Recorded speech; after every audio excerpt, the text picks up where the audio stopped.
Another, what I thought was a really important question that was asked in my tour was by a young man who had a hard time reading Quran. He said, you know, I keep trying to read Quran and I don't read it that well. And this young man had a very sensitive personality. And one time he was listening to the radio somewhere in Pakistan or something, and he was listening to children recite Quran, right? And this young boy recited so beautifully, and the teacher said, Subhanallah, you have a really pure nafs, you have a really pure soul, you're a really pure person, and that's why Allah gave you the ability to recite the Quran so easily. And this young man heard this and got really disturbed because he felt, maybe I can't recite Quran because I don't have a good person. I'm not a good person. Something missing in my soul, you know. And he really, really took it to heart. Now, I'm sure that's not the intention of the teacher who was talking to the child. It was a means of encouragement. But let's understand, Al-Mahir bil-Quran مع السفر الكرام البررة والذي يقرأ القرآن وهو يتتعتع فيه وهو عليه شاق وله أجران. Rasulullah told us the experts in the Quran are among the highest ranked angels, but the ones who stumble in it, keep stuttering, they can't pronounce words properly, they can't read properly, and they find it very difficult every time. These are people that get twice the reward. There are people who get twice the reward. Now the sharh of that hadith, there's a different discussion. Is it twice the reward of a regular person, or is it twice the reward of the expert? And I'm personally inclined to think it's twice the reward of the expert. There's no reason to think otherwise. Because Allah does not value accomplishment. Allah values effort. The thing that Allah values is effort. We value accomplishment. Human beings are different from Allah. Human beings value accomplishment. Human beings value results, profit, gain. You know, how much do you know? How much have you memorized? How well can you read? Quantitative stuff. Because we want to be able to see it. Allah Azza wa Jalla is not concerned with any of these things. Allah is concerned with how much effort did you make. Put this in perspective. Somebody's a billionaire. They give $1,000 in charity. It's a good amount of money. That's worth something. But you know what? Somebody has zero. They have nothing. And they give 50 cents. They only have $1 and they give 50 cents. That 50 cents is worth more to Allah than the $1,000 the billionaire gave. It's not about the quantity to Allah, it is about the quality. The same thing with the effort. You can't recite Quran, you're not a bad person.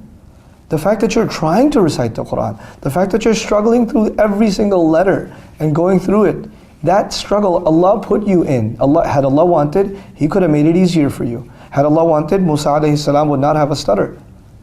Had Allah wanted, Fir'aun would never had a reason to say, وَلَا يَكَادُ يُبِينُ. He can't even talk clearly almost. People have disabilities or challenges or difficulties in life. Some people have a physical disability. Some people have, a psychological disability, a challenge in their lives. These challenges are actually given by Allah Azza wa Jal, and we don't know why. We know that that's not because Allah cursed them or they are lesser than us. Maybe that's the reason they're better than us. Maybe that those disabilities are actually maybe the reason they are far superior to what we will ever be, So we have to be mindful of the fact that our standards, thank Allah, our standards are not the same as Allah's standards. People put other people down. People look down on people that haven't accomplished. I keep telling my Arabic students, because Arabic class you judge by accomplishment, right? How do you score on the test? How well can you speak? How well can you read? How much do you understand grammar? I had this one student, man, this guy. You know what I like to say about him? I like to say Allah didn't create him for Arabic. That's what I like to say. Guy's a genius. He's so smart in his profession. He's so smart at work. He's so smart and anything he touches turns to gold. Guy's a genius. When it came to Arabic, homeboy could not get past a 30 on a test. Just couldn't do it. And this guy, he literally studied more than any other student I've ever met. More than any other student. Hours and hours, day after day, day after day. And he's failing the test, and anybody else who fails the test gets depressed, they don't study for a few days. This guy goes through all of his mistakes, does review, and he was a friend of mine even before he became my student. And every other time I'd be like, call him like, hey, you want to hang out? No, I got to study. I'm his teacher during the day. At night I just want to hang out with him, and he goes, no, I got to study. And you know what? Even though he didn't score nearly as much as some other students who got hundreds, I respect him way more. And I know Allah Azza wa Jalla rewards him way more. Because for some people, it's the struggle. That's the thing. That effort, that difficulty is what Allah values. And sometimes Allah puts you in difficulty because that's how He raises your ranks.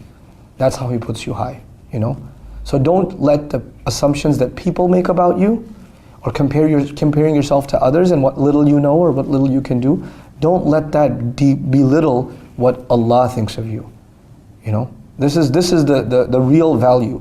You know, inna akramakum indallahi atqakum. The most noble of you are the ones that have the most taqwa. Taqwa will never be known by another person. It'll just never be known. So I pray that we're not judgmental of others, and especially we are not judgmental of ourselves, that we don't think of ourselves constantly in respect to others, in comparison to others. Barakallahu li wa lakum. Assalamu alaikum wa rahmatullahi wa barakatuh.